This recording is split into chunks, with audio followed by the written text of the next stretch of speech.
Hey guys, welcome to Backwoods Brothers. As you can see, I am flying solo tonight. Man, it has been a crazy day. I was up at 4 a.m. this morning, and I was taking my wife in to get a procedure. And basically, I am tired, but I am here, and I am present, and I am ready to get this thing going. So tonight, I'm going to talk a little bit about 114, where the court decisions have kind of brought that to, as far as the state court and the federal court. And then after that, I wanted to kind of do a complete flip on that. And while we always talk about 114, 111, and elections and things, I want to take us and talk to us about a little bit about charities. Because tis the season, it's Christmas, and charities are something that's a big thing right now. That's you be able to support those charities, because during this time of year, those charities support those that are in need. And I'm not talking about just those who are choosing to put themselves in a situation. I'm talking about families that may have lost a job or just struggling because of the high prices and everything. And so right now, there's just a lot of people in need.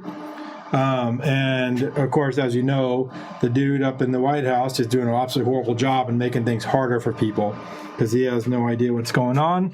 And, all he wants is his ice cream.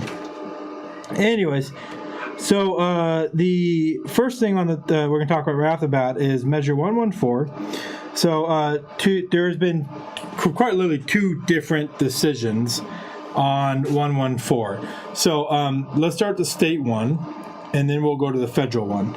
So the state one recently actually came back, and the state judge says that there's basically a whole load of issues on there. They don't know, they can't get their stuff together. They can't get the 114 prepared and get that to out, and where they can basically issue permits within 30 days. And all the things that they promised in this 114, they are not able to meet that. They feel that they've shown it's been violation of the Fourth and the Second Amendment. And I think it was like the 15th Amendment the lawsuit said. Anyway, so it says, yes, you can't go forward. I'm going to put a stay on it. And quite literally and this was made today, and quite literally the same day, the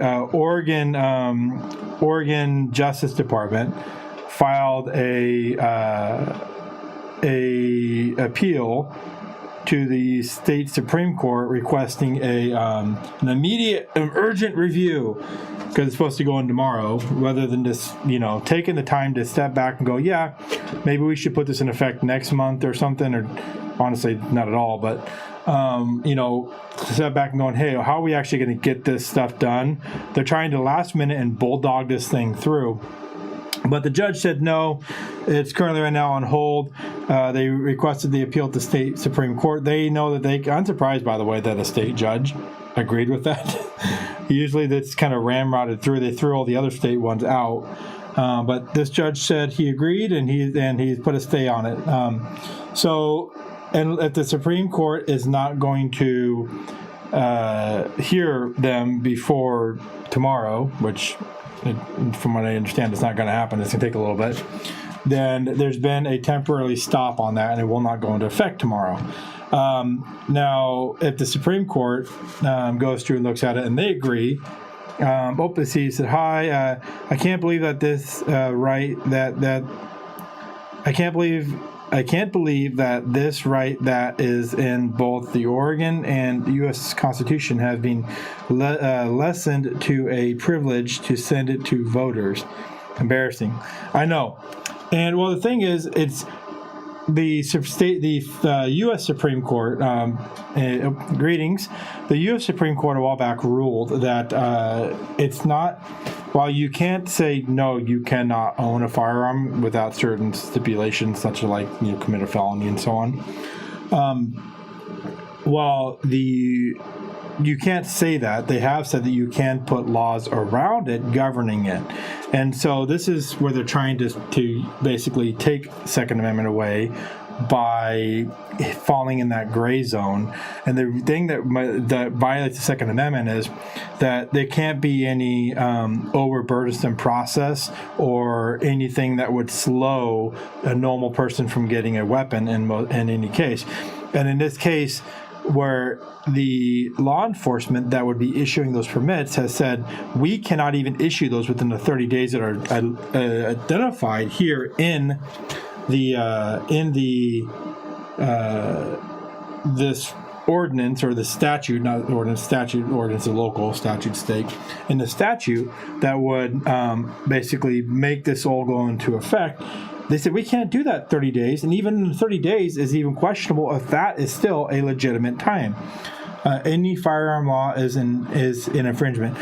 Jay, I agree and don't agree, honestly. I agree in background checks. I believe background checks should happen, but I believe that because you don't want a violent offender, you don't want someone like that has committed some serious felonies that have hurt people to be able to go out and just buy a firearm and then be able to commit crimes. So I do believe in background checks. I think that's a good idea, but I believe those background checks need to have a speedy process, and that you don't have to be overly burdened to get it, and you shouldn't have to go pay a fine or fee to the government to get the right to buy a weapon. That is where the infringement is in this case. And that's where the biggest argument's been, is that you shouldn't have to get the permission from the U.S. government to buy it.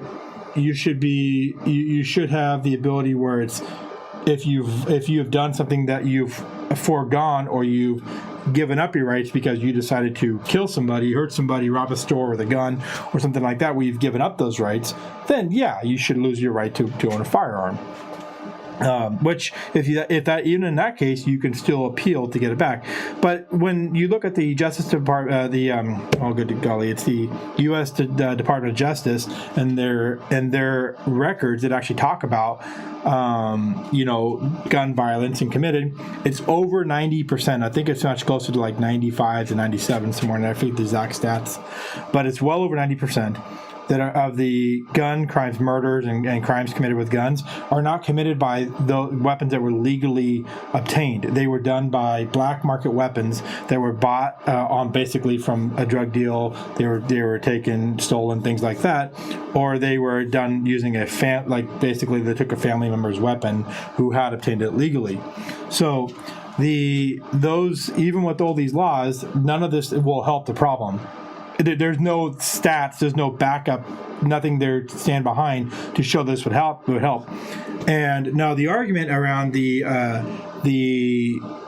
magazine capacity, I think it's stupid. I hate it. However, that one they might actually try to find some grounds on, because there's more stats around, if you have this much, you might have to change your weapon. But honestly, anybody with any experience knows, Jim, John on here knows that the difference between a 10-round magazine and a 30-round magazine, to get to that 30 rounds, is about 3 to 5 seconds. To change a magazine twice, you can do that in about 1.5 to 2 seconds with training. And it doesn't take that hard to train. It's just practicing over and over again to change from a 10-round to a 30. And you got about 3 to 5 seconds total. So it's not gonna, if a mass shooter wants to do it. Plus, if that mass shooter wants to do it, he's gonna go probably obtain, if he wants larger amounts, he's gonna obtain those illegally anyways in most cases. So, as the Secretary of State, Governor, and Attorney General of the Oregon are not paying attention to the citizens, yeah, of course they're not. They haven't done that in a very long time. They never have. The only time they care about anything is when it comes to election time and they can put their stuff out there. So 114. With the talking about that, so the judge said no, but the Justice Department filed an immediate call for the Supreme Court, saying that the judge committed a bunch of violations and didn't do things right when they ordered it, saying no. Hey, Tenzin, good to see you.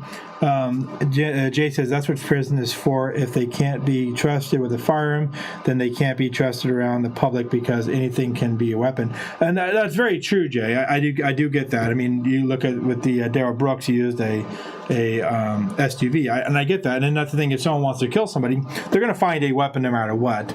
I still agree with background checks. I still think that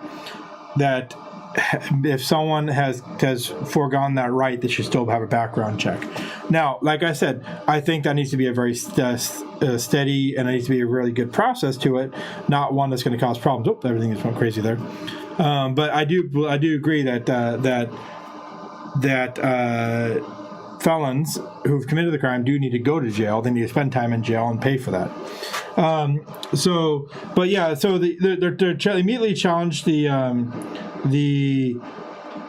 they immediately challenged the ruling of the judge, which I'm not surprised, because they care more about getting it through than they do about trying to understand the actual legal process and everything that's going on there. Now, the federal judge, the way that they're pushing it on the federal judge, they're making it sound like this federal judge said, "Oh no, you can just go forward with it, no problem, not an issue at all." That's actually not true. What actually happened on the federal judge's order is, she said, with the 10-round magazines, right now, I don't feel like you have enough evidence here to show me that that's a legitimate thing to stop it. I've seen they're bringing more stats to me on the pro only having 10 rounds than you are against it. You can come back to me and show me more stuff, and then I'll make another ruling against it if it's going to stay or go. Now, when it comes down to the implementing based upon the background, the license to buy and things, the federal judge put a 30-day stay on that. Means that they can't enact it to go forward for 30 days. So both of them have said that the state cannot move forward tomorrow, both state and federal side, because because again it's that time thing. They can't do it within that 30 days. They can't meet what the ordinance has said. They didn't even try to put a proper infrastructure in place for it. And there are sheriff's offices all over the state saying we can't do this and we're not going to enforce it. So the judge said, no, you can't implement this for at least 30 days. And within 30 days, you better come back to me and show you that you can actually make this happen. Or at that point, I believe that judge is going to say, okay, no, she's going to rule that it is blocked from a federal level. So, and because of saying it violates, the U.S. Constitution or something.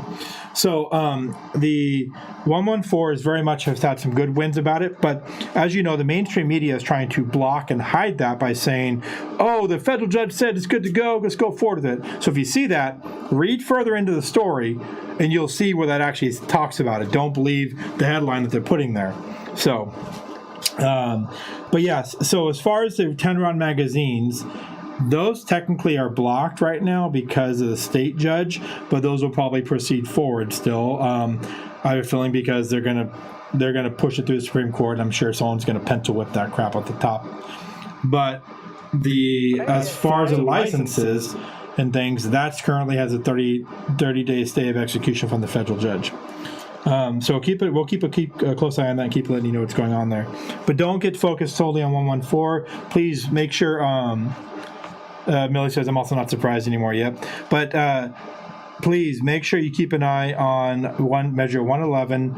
That is a critical issue, and you do not want to be caught off guard for it, because if that does pass, you want to be ready to take action on it. And you don't want to be stuck in a situation that's going to be really bad for you. Measure 111, that is, sorry, and that has to do with the Oregon Healthcare Task Force. Look it up. We did a thing on it a little while back. Okay. So real quick, let's jump into a quick commercial with Whitney Signs here. And when we come back, we'll start talking about charities. So Whitney Signs, they are a great local company, sign maker. They help out local charities, and they have done some really good work, including the stuff you see right behind me. Signs here. And if you want to see more about it, go ahead and check them out right here at this commercial.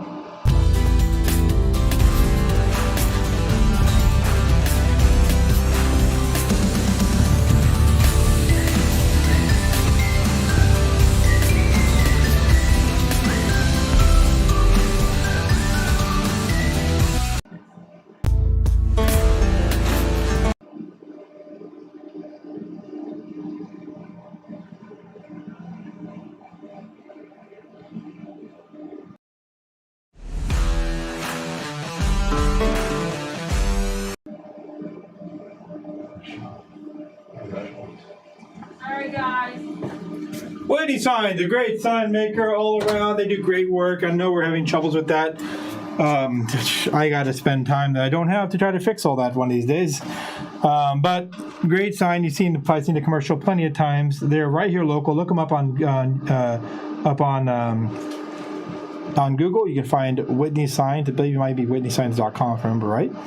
Great sign maker. Okay, let's jump into something a little more positive. We're going to talk about charities. Yep, we're talking about the charities that you can donate right now to help support those in need. And not when I'm saying donate, I'm talking about charities that someone that just happens to be on the street or something like that. I'm talking about charities that also do some much other good out there, and some of you have heard about, I'm sure. We have a local charity I'm going to talk a little bit about, and then we have some bigger, more well-known charities as well. I'm just bringing up my notes here. Nope, that is not the right notes. That is definitely not the right notes. Oh my goodness. I am trying to find my notes. Bear with me, guys, here. I put the wrong notes in my file here. I made a mistake earlier today. I put my notes and I dropped them in a big folder. And I thought I had brought them out, and now I can't find them. And you gotta love that. Is this them right here? Oh, we found them. Okay, cool, yay! They were never in the folder I was looking in. Oh, look, there's some donation pics. That's really cool. Okay, so first right off the bat, let's talk about. Oh, there's a picture of me. Oh, I don't know what's going on. All I know is this doesn't happen when I produce.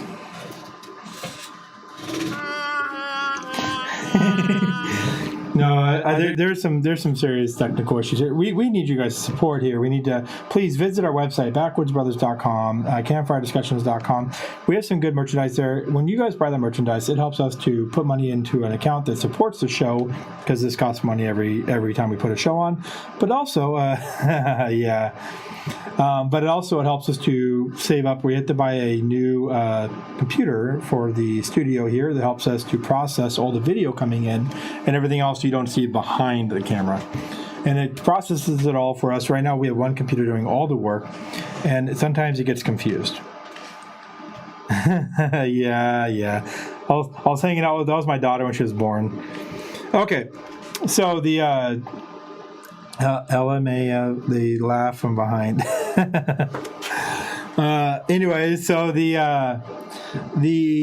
first one we'll talk about is a local charity called Esticated Community Watch. I am part of that charity. My wife is the president of that charity, and many of you may or may not have heard of it. But for example, some of the things that Esticated Community Watch does is running Operation Christmas, as you can see right here.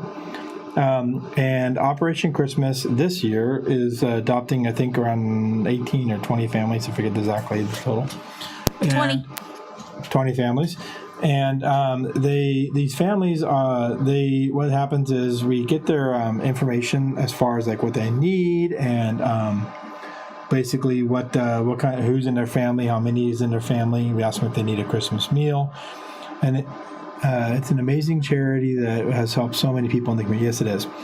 What it does is, like, for this on I think the 18th or something, we're going to be bringing basically Christmas to 20 different families here in the community, bringing them more personalized gifts and things, so they have Christmas gifts for it to open on Christmas when they may not be able to afford it, and then also we're going to be and that's going to relieve some of those that may have to usually try to buy.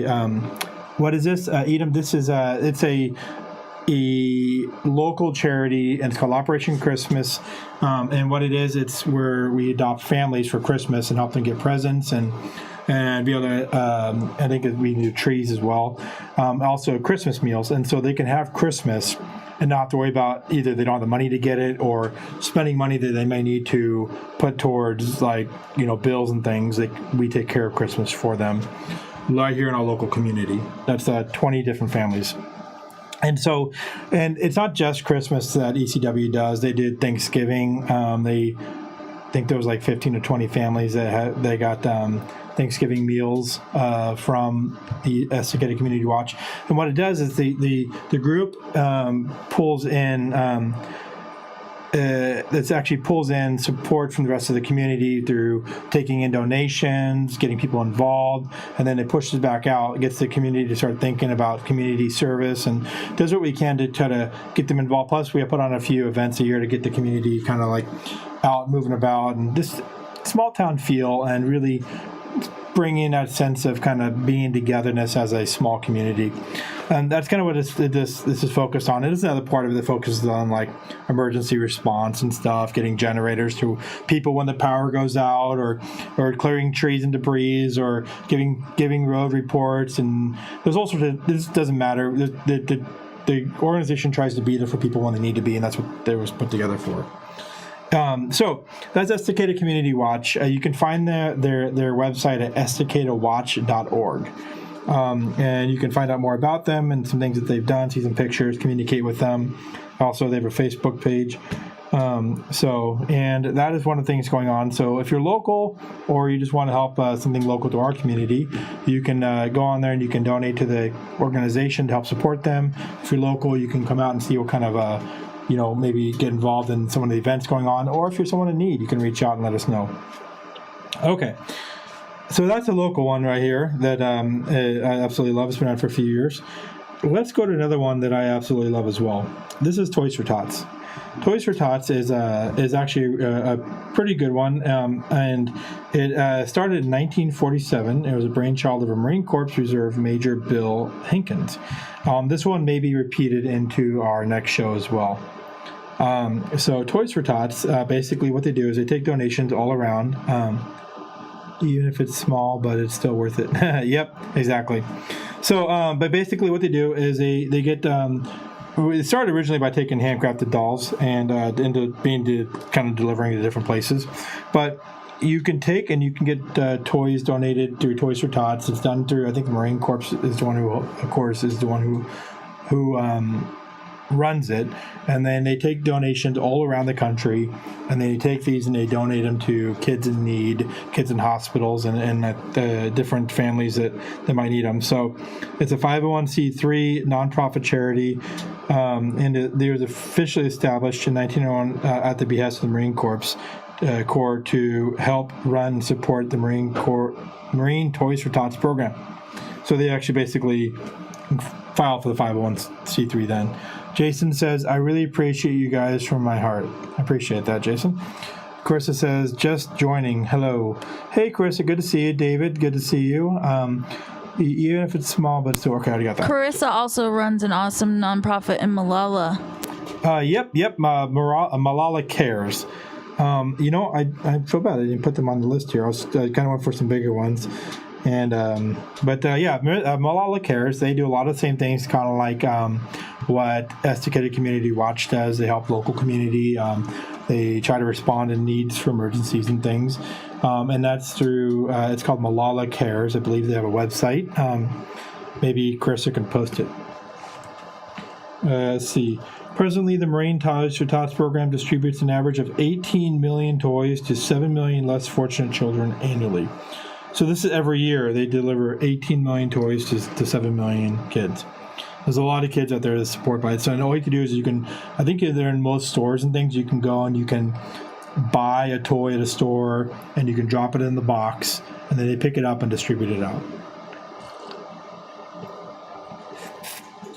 You're big in heart. Carissa, please post your guys' website or Facebook page or something if that's all you got. So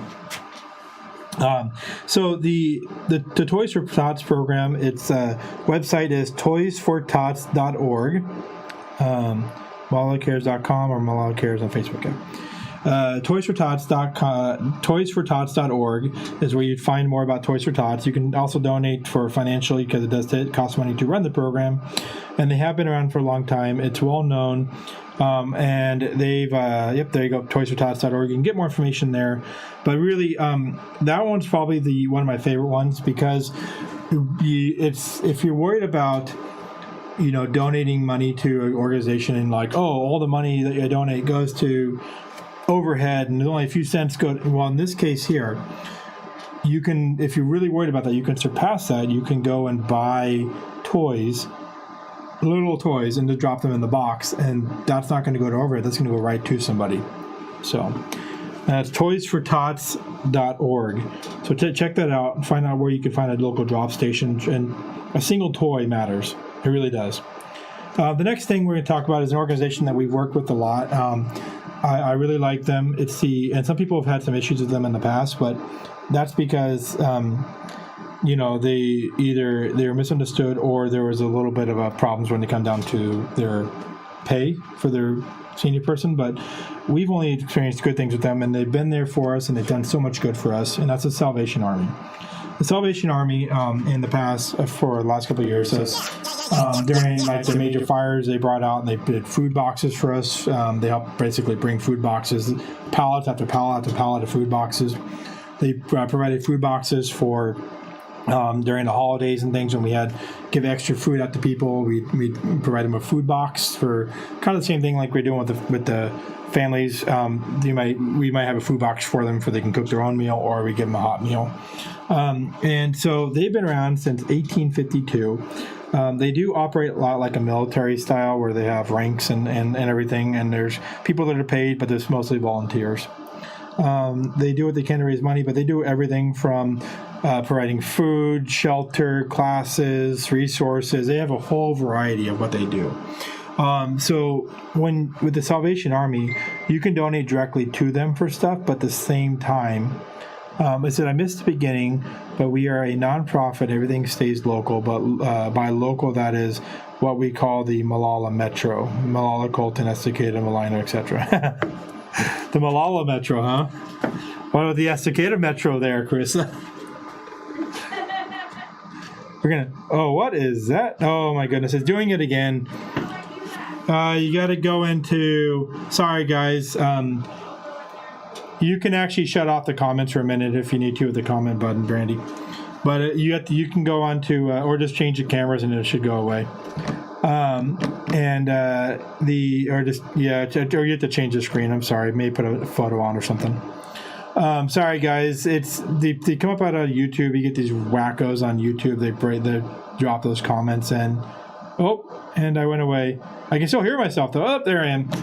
Okay, but yeah, they put these weird things on there, and I apologize. We can shut those off if we need to with the comment button until we get them off there if we need to. Okay, so the Salvation Army is a Christian organization. They actually have churches and things. It's actually a church, and so says here. Thieves, prostitute, gamblers, and drunkards were among the first converts to Christianity, and soon those converts were also preaching and singing in the streets as living testimonies of the power of God. That's awesome. So I'm a strong believer in Christ, and I love a Christian organization that really gets out there and does so much, because I believe there's so much of the church today stays within our four walls, or just thinks that they can just throw some money at a missionary and call it good, rather than just simply opening the doors of the church, walking out and speaking to their own community. Money doesn't get the job done all the time. Sometimes it takes literally walking out and getting the job done, being the hands and feet as God calls you to be. Is what Estacada Community Watch, Malala Cares, all those organizations are about. So that's the Salvation Army. They also have some stores you can go buy stuff, kind of like a Goodwill almost. You could donate stuff to them. They turn around and sell it, and then they use the money to run their programs. So, okay. Next one is Make-A-Wish Foundation. And Make-A-Wish Foundation, as you know, I'm sure you've heard, is they take all the donations of money they have, and they use it to make wishes come true for kids that have chronic illnesses, or have not chronic but terminal illnesses, or have had a serious illness that has really laid them up and it's unsure what's going on. So, for example, if a kid always wanted to be a police officer, they might make it arrangement where they can go on a ride along with the police officer, and they'll get them a little uniform and a badge or something, and or if they want to be a firefighter, they'll do the same thing for like that, or they want to go to Disneyland, or they basically make these wishes come true for these kids that are terminally ill and either may not be live past next year, or they have just been held up in a hospital for so long. So they do all these really great things, and the money on that really does go to the kids. It takes a lot to put together. So by donating to an organization like that, you're helping a kid experience something a dream that they may not otherwise get.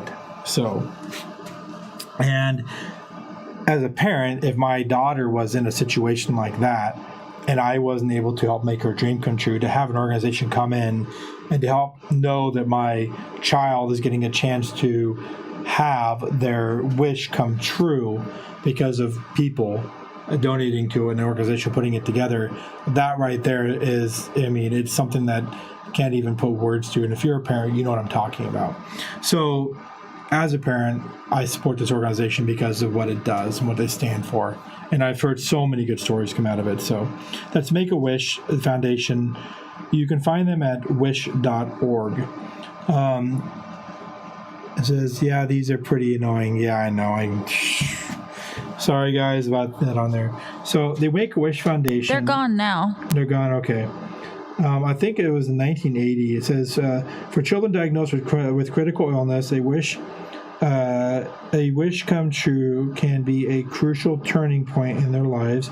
A wish that can be the spark that helps these children believe that anything is possible and gives them the strength to fight harder against their illness. Their impact is why we drive to make every one of these wishes come true. That is, so it's not just so that they have their last minute. It's so that maybe they can give them some hope. And hope is the most powerful weapon when it comes down to illness. So another part of that is, it says a wish by the Make-A-Wish Foundation is granted every 34 minutes. That's a lot of wishes. It's cool. Okay. So let's see where we're at in our time-wise here. Nope. I'm going slow enough. I'm going to talk about another commercial, but I'm not going to have you push the button because obviously it's broken. If you guys are local, and I got to see that in action when I was a kid. Oh, really? That's kind of cool.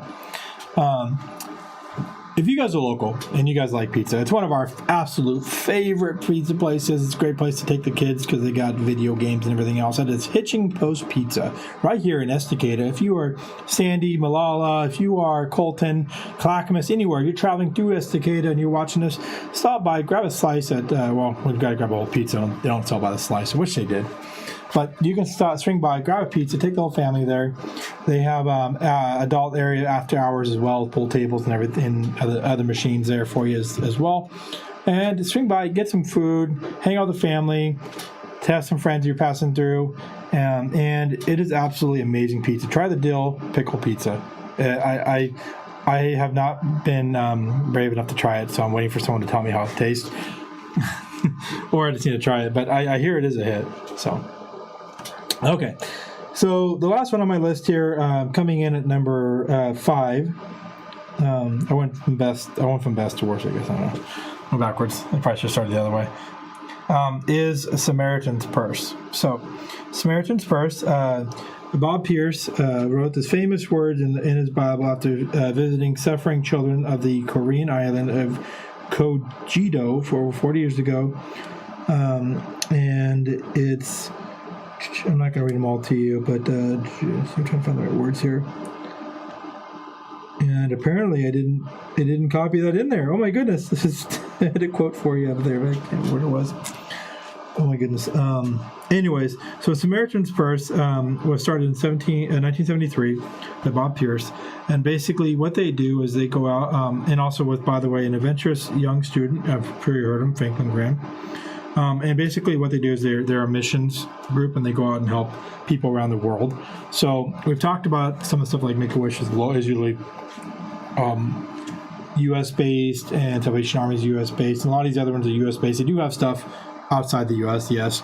But Samaritan's Purse tends to go out into the corners of the world, and they tend to do a lot of extra stuff. I've seen them focus primarily like in extremely low poverty areas where they've done stuff like the streets of San Francisco and things, and they'll go out and they'll help people, like give socks and things like that to people that need it, and food and stuff. So, but they are really big on going to foreign countries and helping people out, like kids out and stuff that never get Christmas and never get anything for holidays, and they may be starving this Christmas. So if your heart's kind of not just local to the U.S., which there's a lot of need local, but you want to focus on the something the organization does much more outside the U.S., Samaritan's Purse is the one that fits that bill.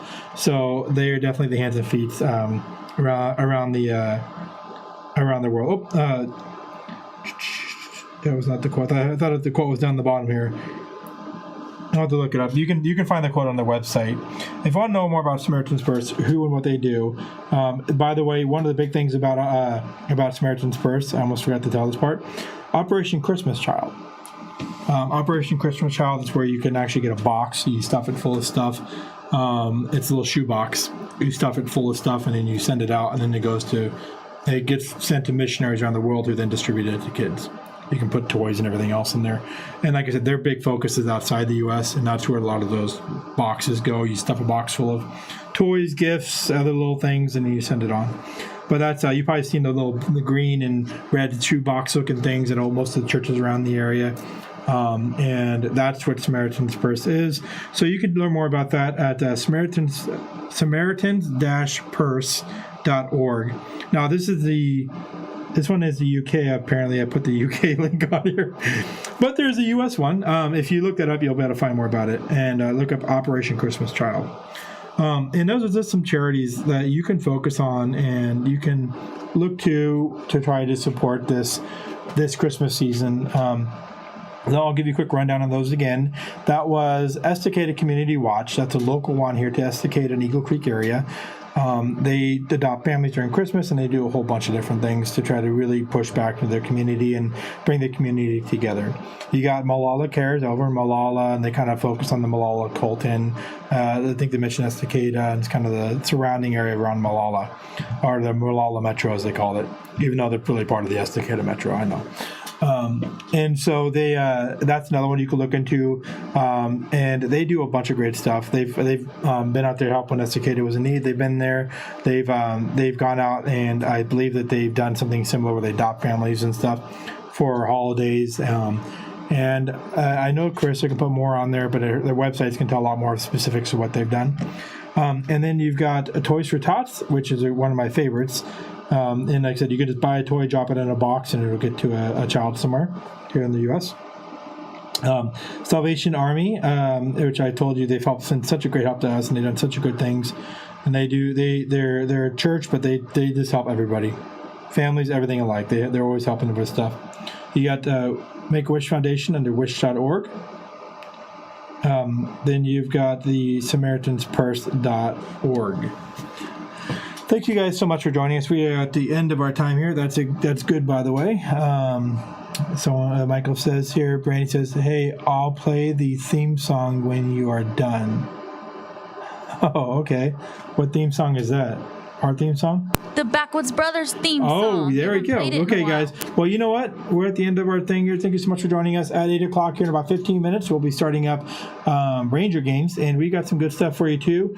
And, I don't want to spoil it, but definitely stick around because today is a very special day in our U.S. history. And then we're going to be talking more about some veteran-specific charities. And we will see you then. Thanks. Oh, I guess it's going to play with me here.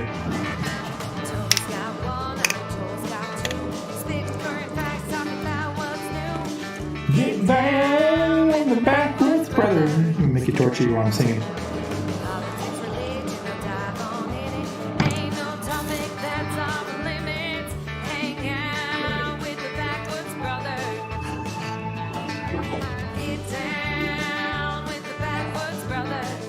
That's Jesse Lee right there. Look up, I think it's JesseLeeOfficial.com. Wrote and produced a song for us for our show. It's absolutely amazing. Thank you, Jesse Lee. You're awesome. JesseLeeOfficial.com. And we will see you guys next week. And don't forget, we have some pretty good stuff next week. But on the 21st, we will be doing a very special Christmas special for everybody. We'll see you next week. Thanks.